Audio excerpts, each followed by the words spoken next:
When Jill and I first were introduced back about 8 years ago, one of the reasons that we really were interested in working together was our shared interest in rye whiskey. So making rye whiskey for us is kind of a coming home experience.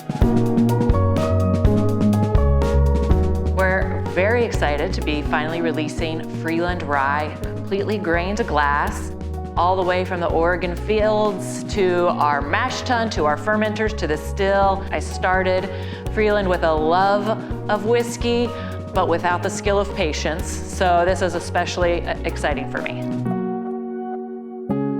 This rye whiskey that we're all talking about and looking forward to will be 4 years in the making. The dream has always been make delicious products. Dream has evolved with being in contact with these amazing agricultural resources that we have in Oregon, and having that experience and having this close connection with the farmers, with the mill, has just made this experience so worthwhile. So I got to know Tom and Sue of Camas Country Mill and was giddy because not only do they have these beautiful mills and can mill exactly to the specs that we want, they also grow a lot of the grain themselves. And Tom really understands heritage varieties and ancient varieties of grain, which I really wanted to incorporate for our rye whiskey. What makes it so unique: when you hold a bottle of Freeland Rye, you're holding 100% Oregon-grown grain. Modern steel roller mills are designed to extract the oils, the brands, and just produce white flour. And stone mills crush and smear everything together. Most all of the grains that we do are what we call 100% extraction. 100% of the grain gets extracted as flour.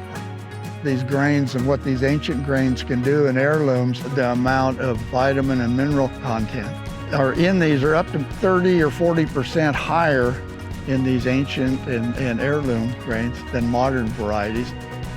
What we want at Freeland is to really bring out flavor. That's what we exist for, is flavor and Oregon agriculture. So rye whiskey in general is known for being very spicy, very dry, and it doesn't have depth to it.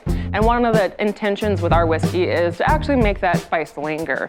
So we introduced a couple different grains to help bring another dimension into that spicy profile. One is a Great Northern Rye, full of great nutrition for eating, and it's full of great flavor for us for distilling. And then you bring in purple Karma Barley, which is just a beautiful name, and it has lots of beautiful properties that make a totally different note.